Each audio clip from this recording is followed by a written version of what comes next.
ذلك الكتاب لا ريب فيه هدى للمتقين.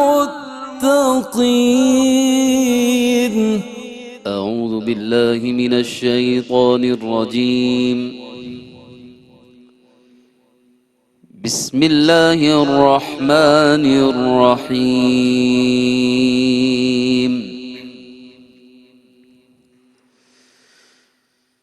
كتب عليكم إذا حضر أحدكم الموت إن ترك خيرا الوصية للوالدين والأقربين بالمعروف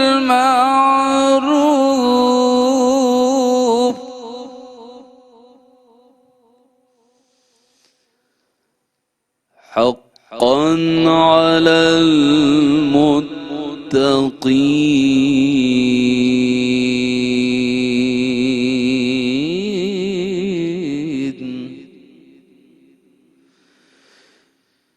فمن بدله بعدما سمعه فإنما إثمه على الذين يبدلونه.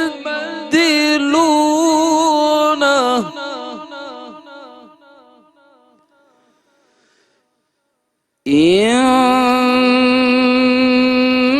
الله سميع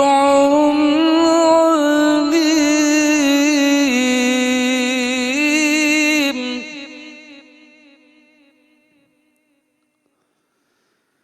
إن الله سميع عليم.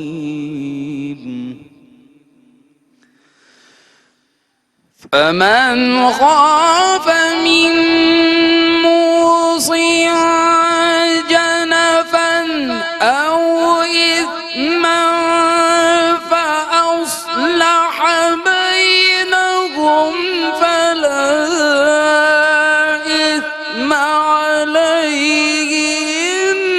إن الله غفور رحيم.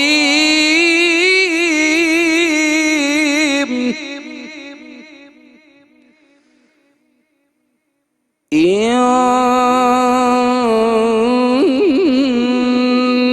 الله غفور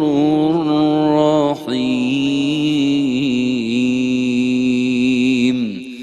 صدق الله العظيم. نحمده ونصلي ونسلم على رسوله الكریم اما بعد فاعوذ باللہ من الشیطان الرجیم بسم اللہ الرحمن الرحیم. سامعین محترم السلام علیکم ورحمۃ اللہ وبرکاتہ. درس قرآن کے نئے پروگرام کے ساتھ آپ کے سامنے موجود ہیں. سورہ بقرہ کی آیات 180 سے 182 تک، 180 سے 182 تک 3 آیات کی تلاوت کی گئی بڑی خوبصورت آواز میں حسب معمول. اب ہم اس کا پہلے ترجمہ کرتے ہیں، پھر اس کی تشریح و تفسیر کی طرف بڑھیں گے. اللہ رب العالمین نے ارشاد فرمایا، جب تم میں سے کسی کو موت آئے سو اگر اس نے مال چھوڑا ہے تو اس پر ماں باپ اور رشتہ داروں کے لیے دستور کے موافق وصیت کرنا فرض کیا گیا ہے. یہ پرہیزگاروں پر حق ہے. جس نے وصیت کو سننے کے بعد اس کو تبدیل کیا تو اس کا گناہ صرف تبدیل کرنے والوں پر ہے. بے شک اللہ تعالی سب کچھ سننے والا بہت جاننے والا ہے. پھر جس کو وصیت کرنے والے سے بے انصافی یا گناہ کا خوف ہو پس وہ ان کے درمیان صلح کرا دے تو اس پر کوئی گناہ نہیں. بے شک اللہ بہت بخشنے والا بے حد رحم فرمانے والا ہے. سامعین محترم، اس سے پہلے جو ہم نے آیات تلاوت کی تھی اس کے اندر آپ کو یاد ہوگا کہ ہم نے قصاص اور قتل کے حوالے سے جو احکامات تھے وہ بیان کیے تھے. احکامات کا ہی سلسلہ جاری و ساری ہے. انسان کی جو جان کا تحفظ ہے اس کے حوالے سے احکامات بیان کرنے کے بعد اب آپ سمجھ لیں کہ اس کے مال کے حوالے سے جو تحفظ اور حقوق ہیں کچھ، اس کا ایک پہلو اللہ پاک نے ان آیات میں بیان فرمایا، اور وہ پہلو یہ ہے کہ اس میں وصیت کے احکامات بیان کیے گئے ہیں اور وصیت کو فرض قرار دیا گیا ہے۔ کتب علیکم سے آیت نمبر 180 شروع ہوئی ہے کہ تم پہ وصیت فرض کر دی گئی ہے۔ یہ بھی یہاں پر وضاحت ذہن میں رہے کہ یہ اس وقت کا معاملہ ہے کہ جب وراثت کے قوانین اور وراثت کے احکامات، یعنی کسی انسان کے انتقال کر جانے کے بعد جو اس کا مال بچا ہے وہ اس کے پیچھے بچ جانے والے رشتہ داروں میں، وارثوں میں کس کس حساب سے، کس کس ترتیب سے اور کس کس مقدار میں تقسیم ہوگا، اس کو کہتے ہیں قانون وراثت۔ تو وہ قانون وراثت کی جو آیات تھی وہ ابھی چونکہ نازل نہیں ہوئی تھی، تو اس وقت اللہ پاک نے وصیت کا قانون نازل فرمایا تھا اور وصیت کا حکم دیا تھا۔ اس سے پہلے وصیت کرنا فرض تھا، جس کے پاس مال ہو وہ اپنے مال کی ضرور وصیت کر جائے، یہ فرض کر دیا گیا ہے۔ لیکن جب آیات وراثت نازل ہو گئیں، یعنی جن آیات کے اندر وراثت کے احکام اور قوانین بیان کر دیے گئے، تو پھر اس کے بعد یہ جو حکم ہے ان آیات میں وہ اس کی فرضیت کو ختم کر دیا گیا، یعنی اب وہ فرض باقی نہیں رہا، کیونکہ اب اس کے جو پراپر احکامات تھے وہ لوگوں کے لیے نازل کر دیے گئے تھے۔ تو اب ان آیات کو پڑھنے کے بعد، یعنی اسی لیے کہتے ہیں نا کہ صرف ترجمہ کر لینے سے ہی انسان قرآن کا فہم حاصل نہیں کر سکتا، جب تک کہ اس کے پس منظر کو، پیش منظر کو، شان نزول کو، احکامات کو، ناسخ کو، منسوخ کو تفصیل سے جان نہ لے۔ تو بظاہر آیات میں تو یہ ہے کہ فرض کر دیا گیا، لیکن اس کی ایک میننگ ہے، اس کا ایک مفہوم ہے جو میں نے آپ کے سامنے ذکر کر دیا۔ تو یہاں پر ان آیات کو پڑھنے سے کوئی شخص اس طرف نہ جائے کہ بھئی یہاں تو فرض کی بات کی گئی ہے، تو اس کو بتا دیا گیا کہ یہ اس وقت فرض تھا جب وراثت کے احکامات نازل نہیں ہوئے تھے۔ تو فرمایا کہ جب تم میں سے کسی کو موت آئے، یعنی اپنے مرنے کا وقت کسی کو لگتا ہے کہ قریب ہے، تو پھر وہ وصیت کر جائے۔ اور ویسے بھی وصیت کرنا اچھی بات ہوتی ہے، بہت سارے لڑائی جھگڑوں سے انسان بچ جاتا ہے۔ آپ صلی اللہ علیہ وسلم کی یہ حدیث بھی ہے کہ آپ نے فرمایا کہ جس کے پاس مال ہو تو پھر وہ جو ہے نا وہ 1-2 راتیں بھی ایسے نہ گزارے کہ اس میں وہ اپنی وصیت نہ کر لے، تو وصیت فوری کر لینی چاہیے۔ یہ حدیث کے اندر اس کی ترغیب بھی موجود ہے۔ ایک اچھا عمل ہے، سنت عمل ہے اور مستحب عمل ہے، یعنی اور اس کو پراپر اس کے قانون کے مطابق، احکامات کے مطابق کرنا چاہیے۔ تو وصیت فرمایا کہ للوالدین والاقربین، سب سے پہلے والدین کے لیے، پھر اقربین کے لیے، اور پھر اچھے طریقے سے کرنی چاہیے۔ حقاً المتقین، یہ تقوی والوں پر حق ہے۔ دیکھیں اس کے ساتھ بھی تقوی کو جوڑا گیا کہ آپ کے مال کی صحیح تقسیم ہو، آپ کا مال صحیح لوگوں تک پہنچے، اس کا تعلق بھی تقوی سے ہے۔ صرف نماز روزہ تقوی نہیں ہے، آپ کے مال کا صحیح تقسیم ہونا، اس کو بھی حق کہا گیا ہے تقوی والوں پر۔ اچھا، پہلے یہ تھا کہ جب یہ حکم نازل کیا گیا تھا تو آپ اپنے مال میں جو وصیت کرنا چاہیں، جیسے وصیت کرنا چاہیں تو کر سکتے ہیں، لیکن جب وراثت کی احکامات نازل ہو گئے تو پھر ایک تبدیلی اور بھی اس کے اندر آ گئی، وہ یہ تھی، یعنی ایک تبدیلی تو یہ ہے کہ پہلے وصیت فرض تھی، اب وصیت فرض نہیں رہی۔ دوسری تبدیلی یہ تھی کہ وراثت کے احکامات آنے کے بعد آپ وصیت 1/3 سے زیادہ مال میں نہیں کر سکتے، اب وہ وارثوں کا حق ہے، اور وصیت آپ وارثوں کے حق میں بھی نہیں کریں گے، ان کو تو ویسے ہی مال ملنا ہے، کسی اور کے لیے آپ نے کوئی وصیت کر دی تو وہ آپ اپنے مال کے 1/3 حصے میں کریں گے۔ جتنا آپ کے پاس مال ہے اس کے اگر ٹوٹل 3 حصے کیے جائیں تو 1 حصے میں آپ اپنی کوئی وصیت کر سکتے ہیں۔ اگر آپ 1/3 سے زیادہ میں اگر آپ وصیت کریں گے تو وہ نافذ نہیں ہوگی، باطل ہو جائے گی۔ 1/3 سے زیادہ میں وہ نافذ نہیں ہوگی، 1/3 سے کم میں یا 1/3 میں آپ کی جو وصیت ہے وہ نافذ ہوگی۔ تو اس لیے جو ہے وہ وراثت کے احکامات آنے کے بعد پھر جو وصیت کے احکامات تھے وہ ایک مستحب عمل ہو گئے اور بہتر عمل ہو گئے، جن کا ان آیات کے اندر ذکر ہے۔ پھر اس کے بعد فرمایا کہ فَمَن بَدَّلَهُ بَعْدَمَا سَمِعَهُ فَإِنَّمَا اسْمُهُ عَلَى الَّذِينَ يُبَدِّلُونَ إِنَّ اللَّهَ سَمِيعٌ عَلِيمٌ۔ پھر جس نے بدل دیا اس وصیت کو بعد اس کے کہ اس کو سن لیا. یہ بھی ایک بڑا اہم پہلو ہے. ہمارے ہاں یہ ہوتا ہے کہ جعلی وصیت نامے بنا کے لے آتے ہیں جی، چند ٹکوں کے لیے. اگر کوئی وصیت کسی نے کہی ہے تو اس کو اگر لکھوائی بھی ہے اس کو چینج کر دیتے ہیں، اس کو بدل کے لے آتے ہیں جی. اگر کسی نے سنی ہے تو اس میں وہ کاؤنٹیٹی کوالٹی کو بدل دیتا ہے. تو اللہ پاک فرماتا ہے کہ جس نے یہ کام کیے کہ اس نے وصیت کو بدل دیا، جس سے حکم بدل گیا، لوگوں کا حق بدل گیا، لوگوں کو جو ملنا تھا اس میں تبدیلی آ گئی، تو اللہ پاک فرماتا ہے کہ اس کا گناہ بدلنے والے پر ہوگا. یہ نہیں ہے کہ جو مال چھوڑ کے گیا ہے اس کو پوچھا جائے کہ بھئی تمہارے مال میں جو ہے وہ لوگوں کو کمی بیشی کیوں ہوئی، اس کو اتنا ملنا تھا تو اس کو اتنا. اب یہ اس سے نہیں، اس نے وصیت کر دی اپنی. جرم اس کا ہے، پتہ چلا کہ کسی کے مر جانے کے بعد، چلے جانے کے بعد پھر جو ذمہ داری ہے نا وہ ورثاء پر آتی ہے، یا جو امین بنائے گئے ہیں ان پر آتی ہے، یا جو وکیل ہیں ان پر آتی ہے کہ وہ بھی اپنی ذمہ داری کو صحیح طریقے سے ادا کریں. تو ایسا کبھی بھی نہ کیا جائے کہ کسی کی جھوٹی وصیت کو ذکر کیا جائے، کسی کی طرف جھوٹ منسوب کر دیا جائے کہ اس نے یوں کہا تھا. وہ مال جو وہ حاصل کرے گا وہ ختم ہو جائے گا، لیکن اس کی سزا باقی رہ جائے گی. اس لیے فرمایا ان اللہ سمیع علیم، بے شک اللہ تعالیٰ سننے والا ہے اور بے شک اللہ تعالیٰ جاننے والا ہے. اللہ کو سب پتہ ہے. تم دنیا کی آنکھوں میں دھول جھونک سکتے ہو مگر قدرت کو دھوکہ نہیں دے سکتے، فرشتوں کو دھوکہ نہیں دے سکتے، کرامن کاتبین کو دھوکہ نہیں دے سکتے. پھر فرمایا کہ فمن خاف من موص جنفا او اثما، اگر کسی کو خوف ہو وصیت کرنے والے سے جانبداری کا یا گناہ کا، اور وہ ان کے درمیان صلح کی کوشش کرے اور صلح کرا دے، تو اس پر اس میں کوئی حرج نہیں ہے، کوئی گناہ کی بات نہیں ہے. ایک انسان کو یہ محسوس ہوتا ہے کہ وصیت کرنے والا کہیں پر شرعی اعتبار سے غلطی کر رہا ہے.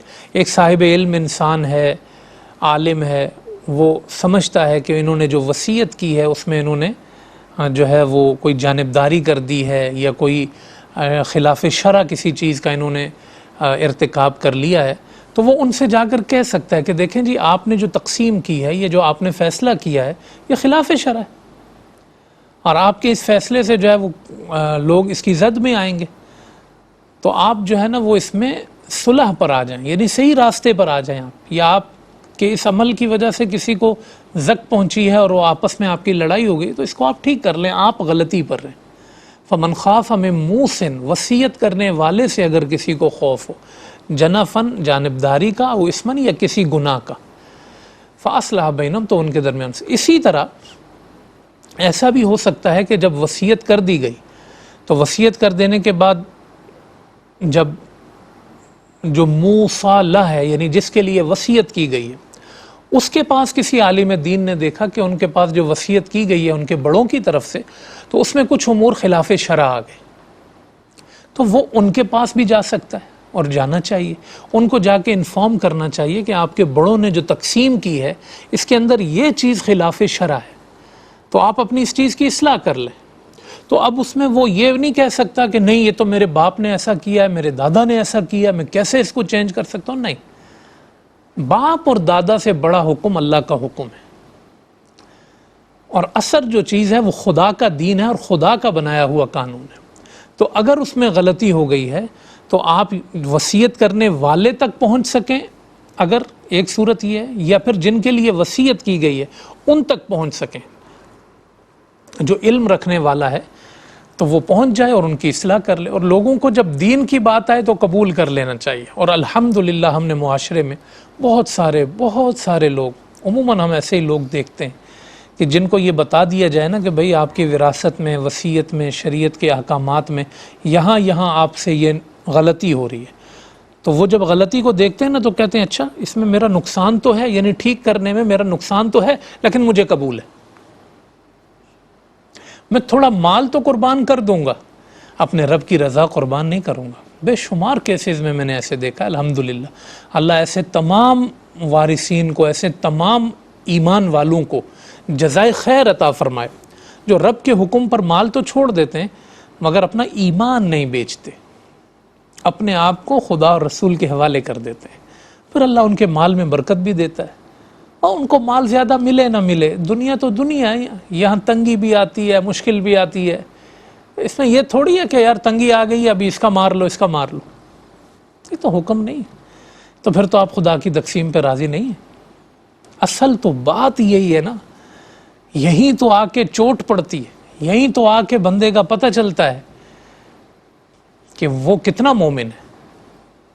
تو لاس ہے، ہو جائے۔ کتنے لوگ مسئلہ پوچھتے ہیں کہ بھائی یہ جائز ہے یا نہیں ہے تجارت کے احکامات میں، بھائی ناجائز ہے تو ٹھیک ہے، میرا نفع تو ہے لیکن میں نے چھوڑ دیا، کیوں؟ اللہ کے یہاں ناجائز ہے۔ یہ بڑی اہم بات ہے، یہ بڑی اہم بات ہے، شریعت کا احترام، اپنے آپ کو سلنڈر کر، مسلم کے معنی ہی اپنے آپ کو جھکانے والا، جھک جانا۔ تو فرمایا فَأَصْلَحَ بَيْنَهُمْ فَلَا إِثْمَ عَلَيْهِ، جس نے صلح کرا دی، لوگوں کو جوڑ دیا اور حق کے راستے پہ چلا دیا، بڑی بات ہے یہ۔ تو ان چیزوں کو ایک تو لیٹ نہیں کرنا چاہیے۔ آخر میں عرض کروں، میں کوئی وصیت ہے، وراثت کے احکامات ہیں، چیزیں ہیں، اب ہمارے ہاں یہ ہوتا ہے ایک گھر رکھا ہوا ہے اور اب وہ وراثت کا ہے تو 4 سال اس کو گزر گئے ہیں، اب اس کی ویلیو ختم، ویلیو اس کی چینج ہو گئی ہے، اس کے اندر کسی نے کچھ پیسے لگا دیے ہیں، اب وہ لڑتے رہیں گے، میرا حصہ زیادہ تھا اس وقت، اتنا تھا اتنا تھا، اور پھر وہ تقسیم تو ہو جاتا ہے لیکن بیچ میں دیواریں کھڑی کر کے وہ گھر چلا جاتا ہے۔ تو ایسا نہ کریں، بس کسی کا اگر تقسیم ہے نا، فوری فوری جس کا حق جتنا بنتا ہے اللہ کے روح سے دے دیں، اللہ کے احکامات کی روح سے۔ یہ بڑی اہم بات کی طرف آپ کی توجہ دلا رہا ہوں۔ اللہ پاک سے دعا ہے کہ وہ ہمیں ہمارے گھروں کے معاملات میں، مالی معاملات میں، معاشرتی معاملات میں اللہ پاک ہمیں صلح قائم رکھنے کی، دلوں کی محبت قائم رکھنے کی اور شریعت کے احکامات کے مطابق زندگی بسر کرنے کی توفیق عطا فرمائے۔ آخر میں فرمایا کہ بے شک اللہ تعالیٰ بخشنے والا اور رحم فرمانے والا ہے۔ اب ہم بڑھ رہے ہیں ایک وقفے کی طرف، اور پھر وقفے کے بعد اگلی آیات کی طرف متوجہ ہوں گے۔ آپ نے کہیں جانا نہیں ہے، ملتے ہیں بریک کے بعد۔ أعوذ بالله من الشيطان الرجيم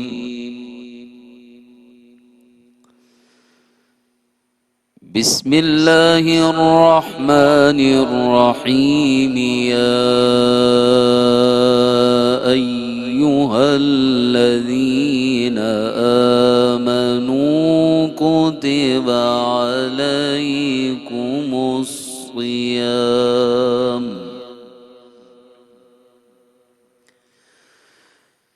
كما كتب على الذين من قبلكم لعلكم تتقون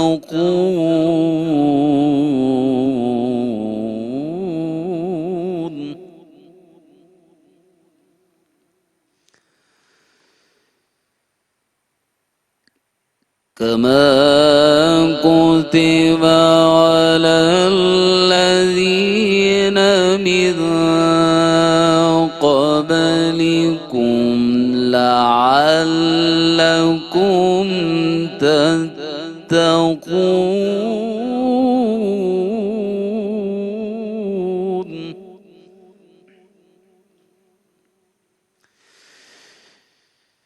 يا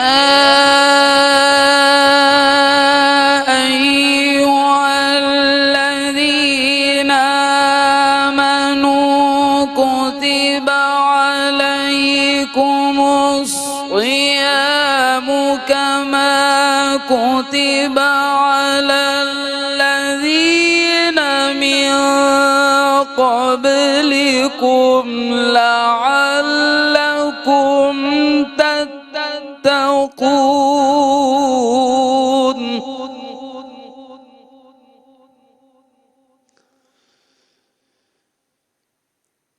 كما كتب على الذين من قبلكم لعلكم تتقون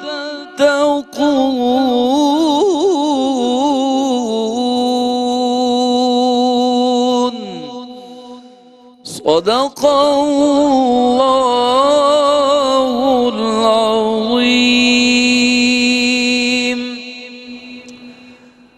خوش آمدید سامعین و ناظرین. وقفے کے بعد آپ کے سامنے موجود ہیں سورہ بقرہ کی آیت نمبر 183 کی بڑی خوبصورت آواز میں قاری صاحب نے حسب معمول تلاوت کی. اس کے ترجمے کی طرف بڑھتے ہیں، پھر اس کی تشریح کی طرف بڑھیں گے. اللہ پاک نے ارشاد فرمایا، اے ایمان والو، تم پر روزہ رکھنا فرض کیا گیا ہے جس طرح تم سے پہلے لوگوں پر روزہ رکھنا فرض کیا گیا تھا تاکہ تم متقی بن جاؤ. احکامات کا سلسلہ جاری و ساری ہے. سورہ بقرہ کی آیات کے تحت ہم دیکھ رہے ہیں پچھلے ایک رکوع میں اللہ پاک نے نیکی کا جامع تصور، پھر اس کے بعد قصاص، دیت کے احکامات، پھر اس کے بعد وصیت کے احکامات بیان فرمائے تھے. اب اس کے بعد جو ہے آپ سمجھ لیں کہ مالی معاملات کے بعد، انسان کی جان کے تحفظ کے بعد جو احکامات دیے گئے، اب اللہ پاک نے یہاں پر ایک اور حکم انسان کے نفس کے فائدے کے لیے جو بڑا اہم حکم ہے وہ اللہ پاک نے ارشاد فرمایا، اور وہ حکم ہے روزہ رکھنے کا. ایک آیت کریمہ ہے. اب اس سے آگے ہم دیکھیں گے کہ یہ تقریباً پورا رکوع ہی آگے روزے کے احکامات، اس کی ٹائمنگ کے حوالے سے، اس کے فوائد کے حوالے سے، اس کے احکامات کے حوالے سے تفصیل سے جو ہے وہ یہاں پر ذکر ہوگا. اور پورے قرآن کریم میں جس طریقے سے روزے کی ڈیٹیلز یہاں پر دی گئی ہیں سورہ بقرہ میں، وہ باقی قرآن کریم کی آیات میں صورتوں میں نہیں ہیں. تو یہ اس روزے کے حکم کے حوالے سے بڑا اہم رکوع بھی ہے سورہ بقرہ کا، اور آیات یہ بڑی اہم ہے اس حوالے سے. تو جو اس کو سرنامہ کلام آپ سمجھ لیں اس رکوع کا، جو اس کا موضوع ہے، وہ آیت کریمہ ہم نے یہاں پر تلاوت کی. یہ آیت ہے 183. تو اس میں اللہ پاک نے یہ فرمایا کہ یا ایھا الذین آمنوا، اے ایمان والو. ایمان والوں کو یہ حکم دیا گیا، کتب علیکم الصیام، تم پہ فرض کر دیے گئے ہیں روزے. صیام صوم کی جمع ہے، اور صوم کے معنی ہوتے ہیں رکنا. شرعی اعتبار سے جس کو ہم روزہ کہتے ہیں یا صوم کہتے ہیں، جس کی جمع صیام آتی ہے، وہ یہ ہے کہ انسان صبح صادق سے لے کے غروب آفتاب تک روزے کی نیت سے اپنے آپ کو کھانے پینے سے بھی روک لے، اور عمل ازدواج سے، ہم بستری سے بھی اپنے آپ کو روک لے، تو اس کو روزہ کہتے ہیں. اور اس چیز کو اللہ پاک نے فرض قرار دیا ہے. کتب علیکم الصیام، کتبہ کے معنی ہے یہ تم پر فرض کر دیے گئے. تو اس آیت کریمہ میں سب سے پہلے روزے کی فرضیت کا اعلان کر دیا گیا.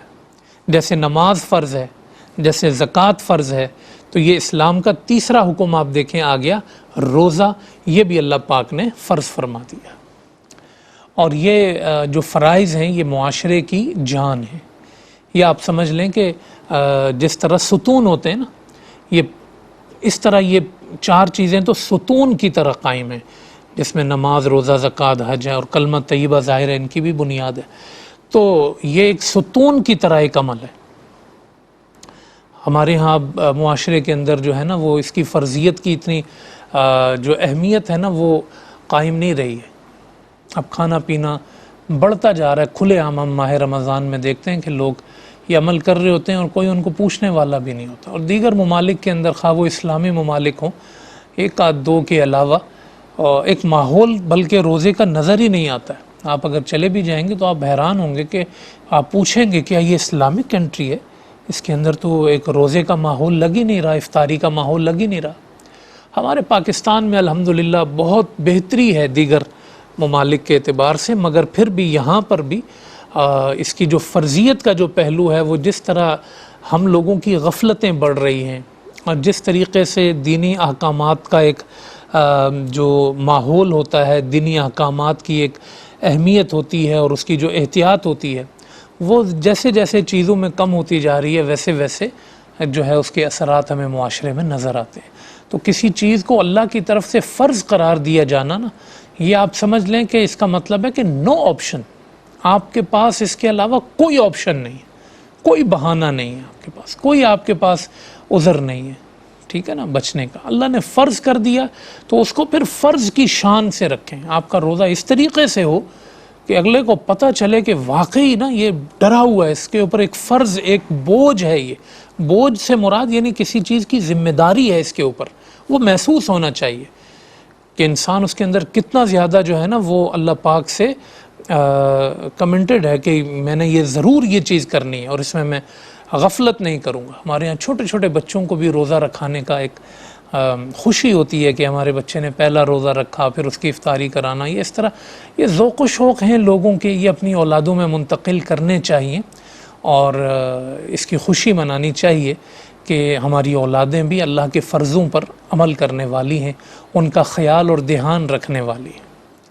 تو اب یہ وہ زمانہ ہے کہ فرض بچا لینا، فرض پر عمل کر لینا، فرض پورا کر لینا، یہ بھی ایک بہت بڑی بات ہو گئی ہے معاشرے میں. تو یہ اس لیے آپ کو میں عرض کر رہا ہوں کہ کتبہ کا لفظ اس آیت کریمہ میں آیا ہے، جس کے معنی ہے کہ خدائے وحدہ لا شریک کی طرف سے یا ایھا الذین آمنوا، اے ایمان والو، تم پر روزہ فرض کر دیا گیا. تو یہ تو آ گیا اعلان فرضیت. دوسرا اسٹیپ اس آیت کے اندر ہے کما کتب علی الذین من قبلکم، جس طرح کہ فرض کر دیا گیا تم سے پہلے لوگوں پر. تم اس میں نئے نہیں ہو کہ جی ہمارا کھانا پینا اتنے ٹائم کے لیے روک دیا گیا. یہ احکامات حضرت آدم علیہ السلام سے لے کر حضرت عیسیٰ علیہ السلام تک ہر امت پر اللہ پاک نے نازل فرمائے. اس کی جو شکل و صورت ہے، اس کی جو حیت ہے، وہ بھلے مختلف ہو، اس کی کوانٹٹی بھلے مختلف ہو، کسی پر کتنے روزے فرض ہوں گے، کسی پر کتنے، لیکن اللہ پاک نے اس کا ایک تاریخی تسلسل بیان کر دیا ہے کہ روزے ہمیشہ رکھے گئے. ہاں، یہ ساری امتوں پر فرض. جیسے نماز ہے سب نے پڑھی، روزہ ہے سب نے رکھا ہے، سارے نبیوں نے روزے رکھے. تو کما کتب علی الذین من قبلکم، جیسے کہ تم سے پہلے لوگوں پر اللہ پاک نے جو ہے وہ روزوں کو فرض کر دیا تھا، اس طرح اللہ پاک نے تم پر بھی جو ہے وہ روزوں کو فرض کر دیا ہے. تو اس کی فرضیت کا اعلان بھی آ گیا، اور نمبر 2 اس کا تاریخی تسلسل بھی اللہ پاک نے ہمیں بتا دیا ہے اور ہمیں عطا کر دیا ہے. تیسری اور آخری چیز اس آیت کریمہ کے اندر ہے وہ ہے اس کا پھر مقصد. ایک ہی آیت کے اندر اس کا مقصد بھی اللہ پاک نے بیان کر دیا کہ یہ حکم کیوں دیا گیا. لعلکم تتقون، بڑی سمپل سی بات ہے، نہ کوئی لمبے لمبے فلسفے ہیں، نہ تھیوریاں ہیں، نہ کوئی جو ہے وہ کوئی بہت زیادہ فزیکل ایکٹیویٹیز کا بیان ہے، اور نہ یہ ہو جائے گا اور وہ ہو جائے گا. ہم اس کے منافع اور فوائد تو پڑھتے رہتے ہیں، بیان کرتے رہتے ہیں، اچھی بات ہے، لیکن خدا نے چونکہ خدا کا قرآن بات کرتا ہے ہدایت کے پرپس سے، تو بڑی سمپل سی بات کرتا ہے. ایک جملے میں اللہ نے تم پہ روزے فرض کیے ہیں تاکہ تم متقی بن جاؤ، ختم بات. لعلکم تتقون، ایک جملے میں اللہ نے اس کا مقصد عطا فرما دیا، اور روزے کو جوڑ دیا اللہ پاک نے تقوی سے. تو کسی جو ہے وہ یہ اپنی جو انسان کا دکھلاوا ہے کہ میں اتنے روزے رکھتا ہوں اور یہ ہے اور وہ، کسی چیز سے اس کو جوڑا نہیں گیا ہے. اس کو جوڑا گیا آپ کے تقوی کے ساتھ کہ آپ نے روزہ رکھنا ہے اور خود کو آپ نے بہتر کرنا ہے. تقوی ایک انسان کے من کی اصلاح کی بات کرتا ہے، اس کے داخلی اور خارجی پہلوؤں سے انسان کی ہدایت کی بات کرتا ہے. تو متقی انسان وہ ہوتا ہے کہ جو خدا کے احکامات کا پابند ہو. تو یہ روزہ جو ہے انسان کو متقی بناتا ہے، یعنی خدا کے احکامات کا پابند کرتا ہے. اور بڑی واضح سی بات ہے، آپ نے روزہ رکھا کیوں؟ کیونکہ اللہ نے حکم دیا ہے. ٹھیک ہے، گرمی ہے، آپ کو ٹھنڈا پانی بھی اس کی بھی طلب ہے، فریج میں رکھا ہوا ہے، جی رکھا ہوا ہے. جوسز بھی رکھے ہوئے ہیں، جی رکھے ہوئے ہیں. جوسز حلال ہیں، بالکل حلال ہے. پانی حلال ہے، بالکل حلال. بھئی آپ یہ حلال چیزیں آپ نے چھوڑ دی ہیں، کیوں؟ آپ نے خود محنت سے کمائی ہوئی ہیں، آپ کا مال ہے، سب کچھ، بس میرے اللہ نے کہا ہے تو میں نے چھوڑ دی. واہ بھائی، سبحان اللہ. تو آپ کا اللہ آپ کو جو کہتا ہے آپ وہی کرتے ہیں؟ جی بالکل. تو بھئی آ جاؤ، پھر یہ 1 مہینے کا روزہ نہیں ہے، پھر یہ 12 مہینے کا روزہ ہے۔ یہ چیز اگر آپ سیکھ لیں کہ جو میرے اللہ نے کہنا ہے میں نے وہ کرنا ہے، اس نے جس وقت مجھے کہا یہ چھوڑ دو، چھوڑ دیا، یہ کر لو، یہ کر لیا، یہی تو تقوی ہے۔ تو روزہ انسان کی طبیعت کو تقوی کے پلیٹ فارم پہ لاتا ہے، اس کی طبیعت کو تقوی کے وے پر لاتا ہے، اور وہ وے اور راستہ انسان کو دکھاتا ہے کہ یہ ہے اصل مقصد۔ اسی لیے فرمایا نا کہ آپ نے روزہ رکھا ہوا ہے اور آپ گالی بھی دے رہے ہیں، روزہ رکھا ہوا ہے آپ جھوٹ بھی بول رہے ہیں، غیبت بھی کر رہے ہیں، لڑ بھی رہے ہیں، سب کچھ آپ کر رہے ہیں۔ حضور نے فرمایا پھر وہ صرف وہ روزے دار نہیں ہے، وہ بھوکا ہے، اس کو صرف بھوک ملی، اس کو پھر اور کچھ نہیں ملا۔ روزہ صرف آپ کو بھوکا رکھنے کے لیے تو نہیں آیا تھا، روزہ تو آپ کو متقی بنانے آیا تھا۔ تو متقی آدمی گالی کہاں دیتا ہے، جھوٹ کہاں بولتا ہے، سود کہاں کھاتا ہے، وعدہ خلافی کہاں کرتا ہے، امانت میں خیانت کہاں کرتا ہے۔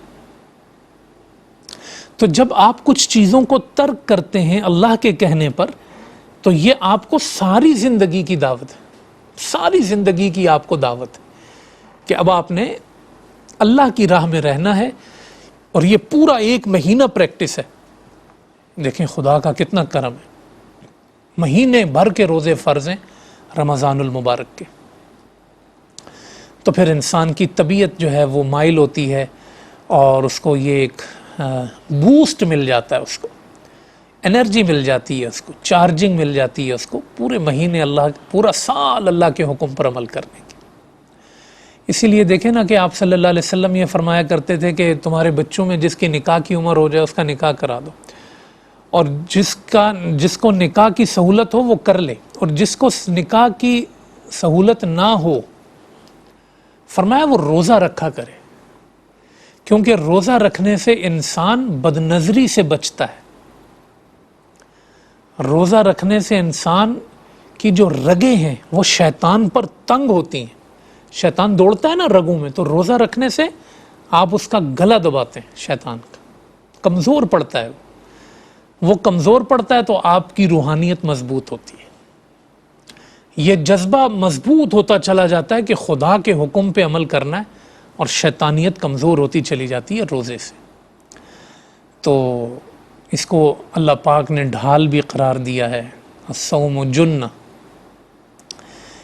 اس کی افطاری کو اللہ نے ایک خوشی قرار دیا ہے، اور اللہ سے ملاقات کا ذریعہ قرار دیا ہے۔ بلکہ اس سے بڑھ کر کیا اعلان ہوگا کہ اللہ پاک نے فرمایا کہ روزہ میرے لیے ہے اور میں خود ہی اس کی جزا ہوں، فلاں عمل کی یہ جزا ہے، فلاں عمل کی یہ جزا ہے، روزے کی میں خود جزا ہوں۔ روزے دار کا گیٹ الگ ہوگا قیامت کے دن جنت میں جانے کا، کیا اس کا پروٹوکول ہوگا۔ بھئی یہ کس کا دروازہ ہے؟ باب الصائمین، یہ روزہ رکھنے والوں کا گیٹ ہے۔ تو اللہ پاک ہمیں اس عبادت کی محبت عطا کرے، اور اس کے ذریعے گناہوں سے بچنے کی، جو اس کا اصل مقصد ہے تقوی کا حصول، اللہ پاک اس کی ہم سب کو توفیق نصیب فرمائے۔ تو آپ دیکھ رہے ہیں کتنی جامع آیت ہے یہ، ابھی اس کی احکامات آگے آئیں گے روزے کے، لیکن پہلی آیت میں اللہ پاک نے اس کی فرضیت کا بھی اعلان کر دیا، اس کا تاریخی تسلسل بھی بیان کر دیا، اور اس کا مقصد بھی بیان کر دیا۔ اللہ پاک سے دعا ہے کہ وہ ہم سب کو اپنے فرض عبادتوں کے مقاصد کو حاصل کرنے کی توفیق عطا فرمائے، اور ہم سب کو تقوی کی دولت سے بہرہ مند فرمائے۔ پروگرام اپنے اختتام کو پہنچا، آپ اپنا خیال رکھیے گا، نئے پروگرام کے ساتھ پھر ملاقات ہوگی انشاءاللہ۔ اللہ آپ کا حامی و ناصر ہو۔ اللہ حافظ۔ السلام علیکم ورحمۃ اللہ وبرکاتہ۔